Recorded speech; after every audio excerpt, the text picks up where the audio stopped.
Lâche en avion. Porte avant ouverte, je lance l'APL. Allez, derniers éléments. Feu en cours. Chasse en cours. Un parti.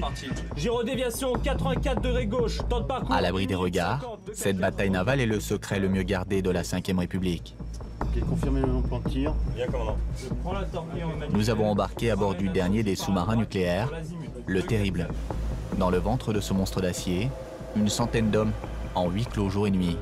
Soumis au secret des opérations, l'équipage d'un sous-marin vit coupé du monde, avec interdiction de communiquer à l'extérieur.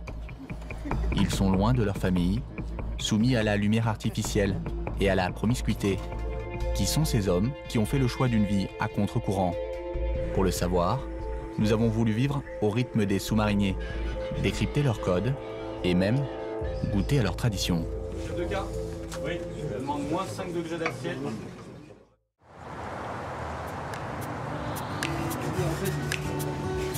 Notre tournage sous les mers commence ici, l'île Longue, la base la plus protégée du ministère des Armées. Avec la flotte la plus précieuse de la marine française, 4 sous-marins armés de missiles nucléaires. On prend le 32 sur boss. Sur un sous-marin, en surface, c'est pas là où il est le plus manœuvrant. On a besoin pour ça de tous ces remorqueurs et pousseurs pour nous faire les grandes gyrations. Depuis plus de 45 ans, un sous-marin est en permanence capable de frapper à n'importe quel point du globe. Pour cette mission du silence, la marine peut compter sur des hommes entièrement dévoués à leur mission, avec le goût du large en bandoulière. À gauche de la bouée, en gisement 345. Elle est à 2000 mètres. Dernière bouffée d'air libre.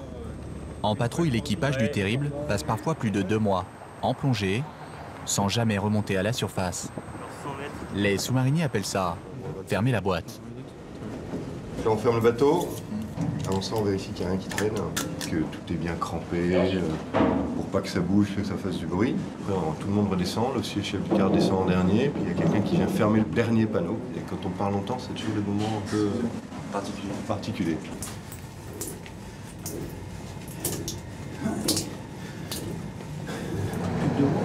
Qu'est-ce que vous faites là? Je vérifie que ça fuit pas. C'est une vérification visuelle? Oui, visuel. Ouais. On le verrait, hein. S'il y avait de l'eau qui passait, on prendrait une douche et on alerterait rapidement. Plongée dans l'obscurité, cette pièce est le poste de contrôle et de navigation du bateau. Nous ne savons pas où nous sommes, ni même quelle est notre destination. Un privilège réservé au commandant. Une contrainte que les marins acceptent. La plupart sont jeunes, moins de 30 ans en moyenne. On n'est pas là par hasard. La particularité de la mission nécessite d'avoir cette volonté derrière pour s'extraire du monde pendant 70 jours, pendant 80 jours, couper des liens avec sa famille pour répondre effectivement à cette mission. C'est ça qui constitue aussi la particularité de l'équipage de la SNL. On relais respect. Chef de quart, bâtiment étanche à 100 mètres. Nous sommes à plusieurs centaines de mètres sous l'eau. Donc là, on va descendre jusqu'à la profondeur dite P du sous-marin, sa profondeur de travail maximale, classifiée confidentielle défense. Pour pouvoir se cacher sous les couches par rapport si on a un bâtiment de surface qui nous cherche ou un autre sous-marin. Et on va tester l'étanchéité du bâtiment pour dire OK, le bâtiment, après sa période d'entretien, est apte à descendre à P. 187, et ta gauche ne défile pas. Dans les profondeurs, le sous-marin est aveugle. Alors pour s'orienter, les yeux du bateau sont en fait ses oreilles. Le sonar du sous-marin. La mission de ces sous-mariniers, écouter l'océan. C'est important d'un point de vue déjà sécurité tout simplement, et puis pour garder toujours cet avantage tactique sur l'adversaire. On n'a aucun moyen autre que par l'écoute de pouvoir détecter et créer cette situation justement tactique autour de nous. C'est bien. Entrer dans la famille des sous-mariniers, c'est tenter d'en adopter le langage. On nous ouvre les portes du briefing du commandant. Toujours la PMI activée avec l'Aquitaine, donc en séparation géographique, elle a l'autorisation de mettre son VDS à l'eau dans le nord de la zone. Et on se retrouvera à 3 heures pour le début donc, du premier créneau Alpha 6, donc l'Alpha 6 Sierra, qui sera briefé juste après. Okay. À défaut de comprendre, nous avons parcouru les entrailles du submersible. 138 mètres de long, la longueur d'un terrain de foot. Une ville miniature, avec son restaurant. Ah, alors attends, je te fais un point, arrête. sa salle de sport et même son dentiste, le sorcier pour l'équipage. Car pour le succès de leur mission, les sous-mariniers vivent en totale autonomie. Si le sous-marin était amené à remonter pour un problème médical à bord, ça serait un échec de la mission. Si le caractère vital du patient ou le caractère fonctionnel, c'est-à-dire par exemple la perte d'un œil ou la perte d'un membre, est en jeu, à ce moment-là, le commandant pourrait être amené à décider d'évacuer le patient sur mon conseil. Et pour être parfaitement indétectable, le sous-marin doit rester tapi dans les profondeurs. Ici, un seul mot d'ordre, le silence. À l'avant, nous faisons la rencontre de deux pensionnaires. Christelle et Alexandra sont les tubes lance-torpilles. À l'occasion, la soute sert aussi de couchage d'appoint pour les jeunes recrues. Mais la colonne vertébrale du sous-marin, elle est au centre. 16 missiles nucléaires qui attendent l'ordre présidentiel. Une puissance de feu unique en Europe et surveillée 24 heures sur 24. Car à bord d'un sous-marin, l'activité est permanente.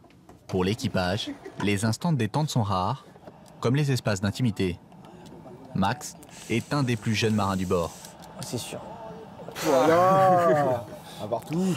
C'est ici qu'on a du temps libre et qu'on veut s'isoler un petit peu, on peut venir tranquillement se poser. Un lit, c'est tout simple, hein, c'est un lit avec tout ce qui est effet personnel ici.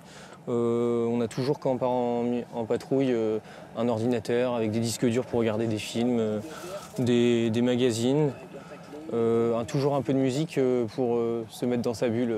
Des fois en patrouille, ça peut faire du bien. C'est un endroit où on arrive à oublier des fois le côté travail. C'est plus là où on se retrouve, on arrive à déconner, et on écoute de la musique et on parle d'autre chose. En surface, la nuit est tombée. Ici, la lumière du jour n'est déjà plus qu'un vague souvenir. Mais à toute heure de la nuit, les marins restent sur le pont.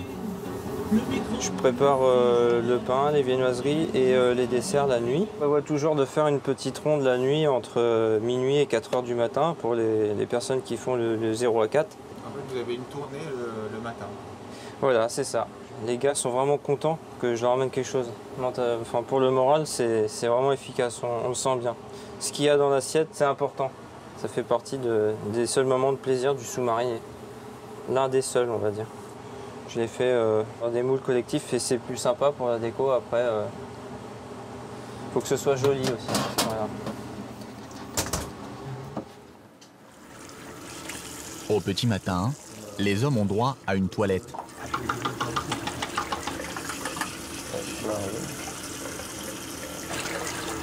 Pour l'équipage, aucune restriction d'eau. Car le sous-marin est un concentré de technologie, capable de produire lui-même son eau douce et son oxygène. La raison, une chaufferie nucléaire capable d'alimenter une ville entière. Pour filmer les lieux, notre guide nous demande d'éteindre le micro de notre caméra. Ici, même le bruit des installations est sous le sceau du secret. Dans ce décor digne de Jules Verne, le mercure flirte avec les 45 degrés.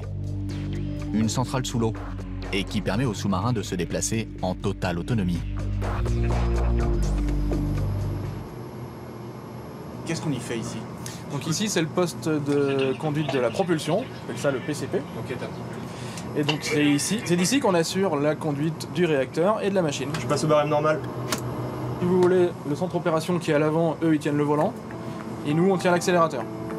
Centrale, préparer le CPA. Ensuite, centrale, préparer le CPA. 3-7-56. Une fois par semaine, les sous-mariniers répètent le même exercice. Attention pour distance sur l'aviso. Le poste de combat. Donc à 15h17, l'aviso dans le 2. En clair, le lancement simulé des missiles nucléaires. Donc là, on est en liaison avec le PC Missile. C'est un jeu entre le PC Missile et l'officier de tir qui est au PCNO, Centrale Opération, qui se fait parce qu'il y a une double direction qui est symbolisée en fait par la présence du commandant et du commandant second, qui sont géographiquement séparés. Et le PC Missile est lui entre les soutes missiles, donc au plus proche de l'action. Commandant, qu'est-ce que vous avez autour du cou? J'ai les clés pour lancer le système d'armes. Pour lancer une salle de missile. Après, avec le commandant, chacun de notre côté simultanément, on va rentrer les codes pour autoriser le système à partir des codes gouvernementaux. Alors cette pièce est confidentielle, nous ne sommes pas autorisés. C'est ça. On va passer en tenue d'immersion de lancement, on affiche le type TIL. Pour propulser ses missiles, le sous-marin ajuste sa vitesse et son immersion. 20 cm par 20 cm. Sélectionne l'ordre de lancement. Un jeu de rôle, réglé comme sur du papier à musique. Confirmation du code plan de frappe. 3, 2, 1, top. Une fois le processus de lancement commencé, rien, pas même le commandant, ne peut l'arrêter. On est au cœur de notre mission. On est dans une séquence d'entraînement au lancement de 16 missiles. On fait un 2 tube 4. Une séquence qui commence avec le poste de combat et qui se termine avec le départ du dernier missile. Voilà. Cette séquence, elle est conduite avec une organisation très particulière qui rompt complètement avec le rythme de la mission. Parce que la logique est absolument différente. La mission, c'est bien de durer, alors que là, c'est bien de lancer.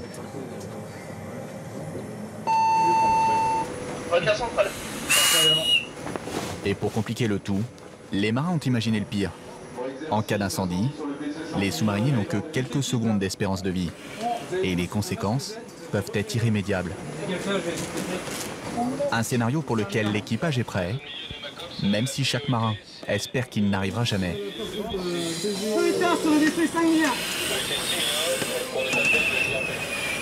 Car les sous-mariniers ont pour mission de préparer une guerre qui ne doit jamais voir le jour. Ce CNLE, c'est l'échelon ultime de ce concept, par la permanence qu'il assure. Le concept étant de faire peser sur un adversaire qui attaquerait nos intérêts et finalement ce qui constitue la vie de la nation, de faire peser sur cet adversaire une menace tellement insupportable qu'il sera conduit à renoncer. Et voilà, là on est au cœur du concept. Et le Charlisson ? Pour ce combat anonyme, ces hommes sont prêts à tous les sacrifices. À bord, aucune communication vers l'extérieur n'est autorisée. Les seules nouvelles que ces marins reçoivent sont celles relues par l'état-major. Pour les autres, elles attendront le retour. Je lis la presse qu'on arrive à recevoir de temps en temps en mer. Ça fait toujours du bien d'avoir des petites nouvelles du continent le matin au réveil. Le moral des hommes en dépend. Voici Neptune. Le cauchemar du sous-marinier, la routine. Et pour tromper l'ennui, ces hommes ont leur propre rituel. Voilà, tout ce que j'ai pu vivre, c'est une expérience hors du commun. Ce jour-là, notre caméraman a rendez-vous avec Neptune, le dieu de la mer. Impossible d'échapper à la tradition. Pour nous accueillir dans la communauté des sous-mariniers, le commandant nous offre un breuvage tiré du fond de l'océan. On appelle ça boire la tasse. Merci. Merci quand même. Merci à vous. Même sous l'eau, il y a des signes qui ne trompent pas. Le retour est proche.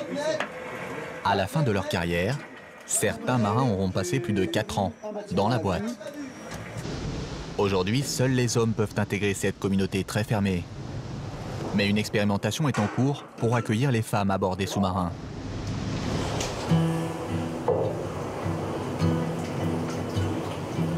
À la faveur de l'aube, la lumière du jour reprend ses droits. C'est